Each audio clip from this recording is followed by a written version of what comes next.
अस्सलामुअलैकुम। आप तमाम को अपने चैनल पर खुश आमदीद कहता हूँ। निहार मुँह किशमिश खा लें और ऊपर से पानी पी लें। चंद दिनों में आपके अंदर घोड़े जैसी ताकत आ जाएगी।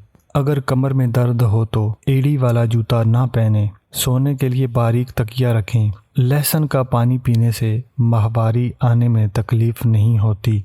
बांझपन को ख़त्म करने के लिए औरत को बकरी का गोश्त खिलाओ, अमल जल्द ठहर जाएगा। खड़े होकर पेशाब करने से दिमागी कमज़ोरी हो सकती है। कद्दू के छिलके चेहरे पर मसलने से छाइयाँ ख़त्म हो जाती हैं। मिट्टी के बर्तनों में खाना खाने से जवानी देर तक कायम रहती है। मूली को दही के साथ खाने से चेहरे का रंग सफ़ेद होता है। आलू ज़्यादा खाने से पेट जल्दी बढ़ता है। इमली खाने से दिमाग तेज होता है। भुने हुए चने मेदों को साफ करते हैं। चावल खाने के बाद पानी पीने से हमल नहीं ठहरता। गंदम का हलवा खाने से दिमाग का कैंसर नहीं होता। ये थी आज की वीडियो। मुझे उम्मीद है कि आपने नोट फरमाई है। मिलते हैं मज़ीद वीडियोस में, तब तक के लिए खुदा हाफिज़।